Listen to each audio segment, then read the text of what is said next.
What is going on, y'all? It is the Caveman back at it again with another video, and we're already talking about week 2 picks. I feel like I just got finished making the video yesterday talking about my picks for week 1, and now we're talking about week 2. Don't blink, folks, you might miss something. But you know what we're not missing, right? I think you guys know. Mott's applesauce. If you're ever hungry, thirsty, whatever it might be, Mott's applesauce will satisfy whatever satisfying you need to satisfy you. The Caveman guarantee. I promise you will never fail you. You can never miss on Mott's, and you just can't. It's just so damn good. Eat your Mott's applesauce. They will acknowledge me one day. Alrighty, y'all. Week 2 is right around the corner. How exciting is that? Week 1 is going to be hard to top, but I fully expect week 2 to be just as entertaining. As I mentioned in my week 1 picks video, I'm going to go over how I did in the previous week. And last week was like a complete dumpster fire. I only won 8-8 because it really was hard to predict those games. I didn't think it was too hard going into it, but lo and behold, after the week was all said and done, there were a lot of upsets that I just would not have expected. So after the first week of football, I'm sitting at a steaming hot Chicago Bears special of 8 wins and 8 losses. Nice 500 record. That's just a great way to start, right? So let's have a better record in week 2, starting with the Washington football team hosting the New York Giants. A nice NFC East matchup. What a riveting game to have on Thursday night. What a great decision by the scheduler. Neither of these teams are 100% healthy. The Giants have Saquon Barkley, who's not 100% yet. Evan Ingram's out. I think Kenny Galladay is still dealing with that hamstring. And the Washington football team is also not 100% healthy, as they lost their starting quarterback Ryan Fitzpatrick in his first start, which was extremely devastating. And my first instinct in this game with Ryan Fitzpatrick being down was to take the Giants, but then I remembered what Taylor Heinicke almost did to the Buccaneers in Wild Card Weekend last year, and I'm like, you know what?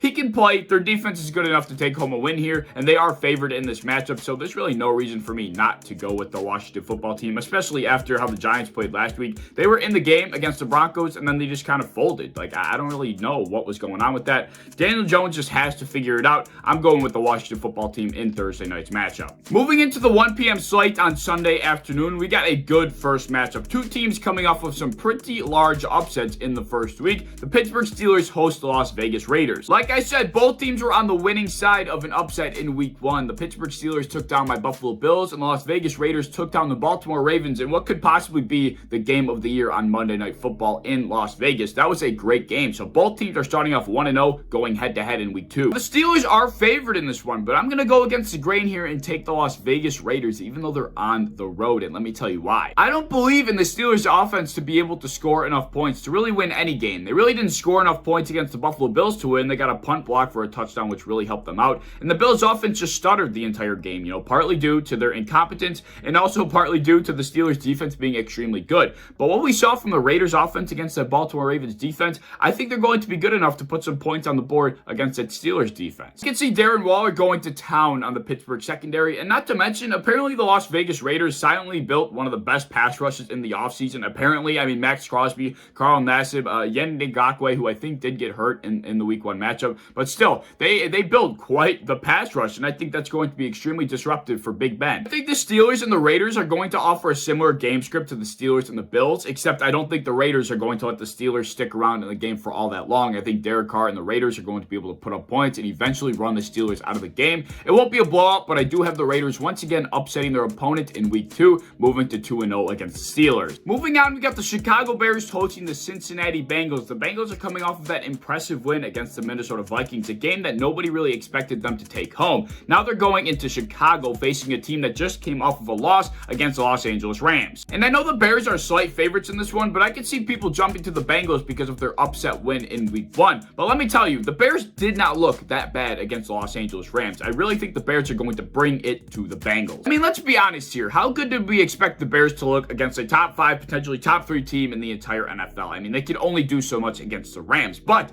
I thought for what they were given, they looked pretty damn good. David Montgomery was getting some blocks in front of him, which he's not used to, and he was toting the rock pretty damn well. The game plan seemed to be in place for the Bears against the Rams. I mean, David Montgomery went over 100 yards. They were really trying to tote the rock. Allen Robinson had 11 targets, so I think they really had a set game plan that will work. It just didn't work against one of the best teams in the NFL. I think going against the Bengals, it's going to be a different story. I think the Bengals struggle in this one. I think the Bears, being slight favorites, take this one home to move to 1-1. Next up, we got a little bit of an easier decision to make on our hands here as the Cleveland Browns host the Houston Texans as heavy favorites. I'm not going to think this one too much through because I think it's pretty obvious who we should have winning this game. The Cleveland Browns, all they got to do is run the rock. That's all the Jaguars had to do last week. I mean, James Robinson and Carlos Hyde only had 14 carries carries, but they were averaging like 4 and 5 yards a carry. If they would have continued to run the rock, I think the Jaguars would have found themselves in a lot better shape. But the Browns know what to do. They know how to run the ball. I don't think the Texans have a chance in this one. Even though the Texans looked pretty good last week, you got to give this to the Browns without a doubt. Next up, we got two teams with new faces at their quarterback position. The Indianapolis Colts are hosting the Los Angeles Rams. One team is 0-1, one team is 1-0, and I think the Indianapolis Colts are unfortunately going to stick in the losing column for the second week in a row. Not to be harsh, but I'm kind of shocked that this money line isn't favoring the Rams more than it is right now. I don't know, man. The Colts, I don't think they're healthy. I don't think they're on the same page. I don't know. Just watching how they played against the Seahawks, there's no way they're going to bode well against the Rams. Ever since Carson Wentz got injured, I've been preaching that we're going to see the best of the Colts probably mid-season, like week 7, week 8, or week 9. I think between, Carson Wentz and Quentin Nelson getting hurt and the fact that they're just trying to get on the same page, we won't see the best of the Colts until midway through the season. Not to mention that they have probably the hardest 5-game stretch to start their season off with. But that being said, if it was a mid-season matchup, I would give the Colts a lot more of a chance here. I would probably even consider them to take home the W. But just watching how the Rams played last week and how the Colts really kind of struggled against the Seahawks, there's no reason for me not to take the Rams here. Rams moved to 2-0 and Colts moved to 0-2. I hope there's better luck for the Colts coming in the future. Moving down to Florida, the Miami Dolphins are hosting my Buffalo Bills. Another AFC East showdown. And actually, there's another one this week as well that we'll get to shortly. But,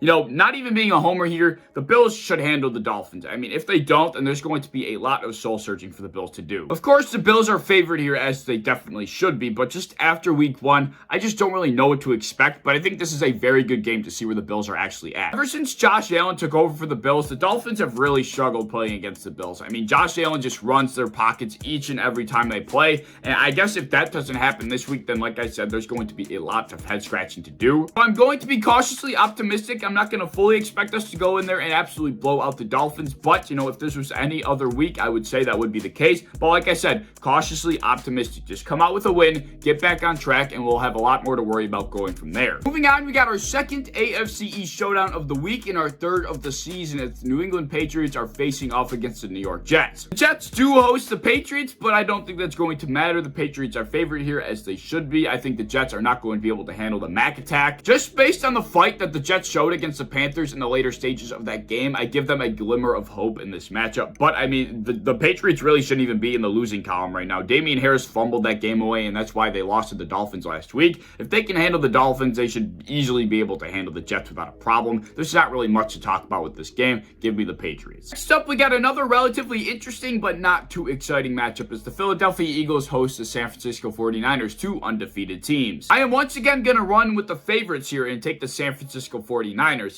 The Philadelphia Eagles looked good last week, but they played the Falcons. Their defense sucks, and apparently the Falcons' offense sucks too, so it really wasn't that hard of a matchup. Even though Jalen Hurts looked good, Devontae Smith looked good, they look pretty damn good. I just think the San Francisco 49ers bring a different energy. Their defense is much better than the Falcons. They can control the game with the run. The Lions scored like 30-plus points on the 49ers, but let's be real here. It was all garbage time. I think the 49ers controlled the pace of that game pretty well. Elijah Mitchell stepped in for Raheem Mostert and looked pretty damn good. And with that being said, I think the 49ers take this one home, moving to 2-0. Moving into our second to final 1 p.m. matchup, we got the Carolina Panthers staying at home to host the New Orleans Saints. Both teams currently sit at 1 win and 0 losses. The New Orleans Saints are coming off of that steaming hot victory over the Green Bay Packers, which nobody expected whatsoever, and the Carolina Panthers just took down the New York Jets. I just gotta say that I really like the Panthers. I think they have a very bright future ahead of them. They're a very young team, but I think the Saints are easily going to overwhelm them. This money line is also a little closer than I would expect, but I'm easily taking the Saints here. I think their defense is championship ready. Like I said, I like the Panthers for the future, but right now I just gotta go with the Saints. I think the Saints take this one decisively. The last 1 p.m. matchup that we have on the Sunday slate features the Jacksonville Jaguars and the Denver Broncos. Another great shit bowl game. Any game involving the Jacksonville Jaguars is going to be a shit bowl game going forward. The Broncos are traveling to Jacksonville, but I don't think that's going to stop them from easily taking a victory here. Running with the favorites of the Denver Broncos, I don't think the Jaguars really stand a chance in any game going forward until I am proven otherwise. Moving on to the 4 p.m. slate on Sunday afternoon, we got the Minnesota Vikings being hosted by the Arizona Cardinals. If things went the way that I thought they would last week, I would have the Vikings in this game to move to 2-0, but just based on how things went last week, there's no way I could take the Vikings here. Both teams gave me every reason why I should not take the Vikings. I mean, the Vikings went out and got upset by the Bengals in overtime, which I never thought should have happened, and I don't know how it happened, but they lost in week 1.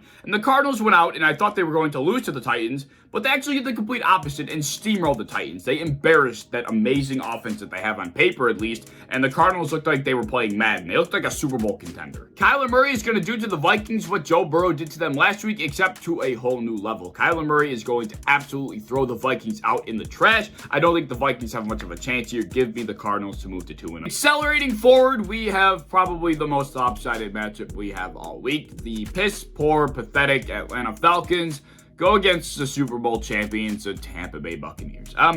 Yeah, there's not much to say here. I mean, this money line should be minus 1,000 in favor of the Bucs. I mean, what do the Falcons have? Their defense is miserable. I mean, their offense, which was supposed to be decent, it looked miserable last week. I mean, there's not much of a chance that the Falcons have here. Buccaneers move to 2-0. In our second to final 4 p.m. matchup, we got the Los Angeles Chargers hosting the Dallas Cowboys. This is probably going to be the game of the week, and I am looking forward to it. The Chargers were able to handle a very, very good Washington football team defense last week and take a victory 20-16. The Dallas Cowboys currently sit at 0-1 as they lost to the reigning Super Bowl champions on a game-winning field goal. This game is probably going to be the most controversial amongst, you and I and anybody you talk about. But I'm going to go with the Dallas Cowboys here. Let me tell you why. The Dallas Cowboys are going to be very, very difficult to keep up with. I mean, they're going to be scoring points at a rapid rate this year, just like they were last year. I think it's going to be the same case this year. I know they lost to Marcus Lawrence to a foot injury yesterday. I think he broke his foot, so I think he's going to be out for a while, if not the entire season. But still, the Cowboys, their offense, it puts up points at an alarming rate. I guess if there is a team that can keep up with that scoring pace, it is the Chargers. Keenan Allen, Justin Herbert, Austin Eckler, Mike Williams, they have a very good offense as well. But I just don't think they're going to be able to slow down the Cowboys enough. I'm going with the more experienced offense, and that would be the Dallas Cowboys.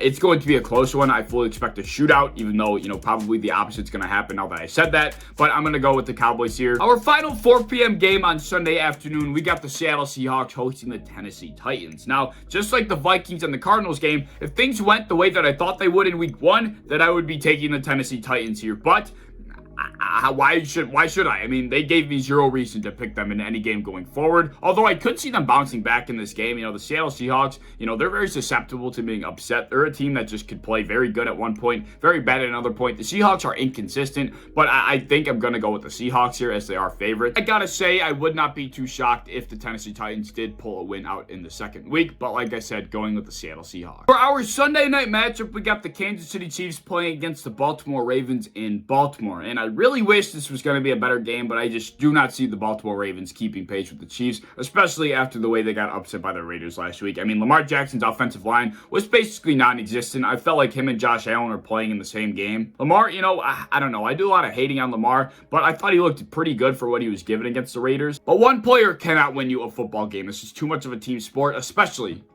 against the Kansas City Chiefs. I got to go with the Chiefs here on Sunday night. Last but certainly least, we got the Green Bay Packers going up against the Detroit Lions on primetime. A nice divisional matchup. Yippee. I don't know. This is just not a great primetime game to have for week 2. I hate bad primetime games. I mean, when it's the only game on, I hate when it's just going to be an absolute blowout. Based on what happened last week, I might start to think that it might not be, but there's no way the Packers will let this game slip through their fingers. I mean, to the Detroit Lions, no way. But I feel like if I start talking about this game and thinking about what might happen in it, then I might start persuading myself the other way, which I'm going to avoid. I'm going with the simple answer here. The Green Bay Packers, the heavy favorites, should take the victory on Monday Night Football. And that'll wrap up all my picks. There we go. All of my week 2 picks. I'll throw them up on screen here. I hope I bowed better in week 2 than I did in week 1. Week 1 was ugly. I mean, there was a lot of bullshit that happened in week 1 that I just certainly could not have expected. It's going to be very hard to top week 1 in terms of entertainment purposes, but it's another week of football. I mean, who could possibly complain? I can't wait for it. Tonight's game is going to be great as well. I just love football, man. How can you not love football? Leave any thoughts that you have down in the comment section below. And if you enjoyed the video, as always, please like, subscribe, do all the fun stuff. You want to hit the bell to be notified when I upload. I would appreciate that. You want to go over to Twitter, follow me over there. I would appreciate that as well. I'm a part of the Built-In Buffalo content creation team. If you enjoy Buffalo Bills content, be sure to follow and subscribe to us on any social medias you might have. And I hope to see you in the next one. Peace.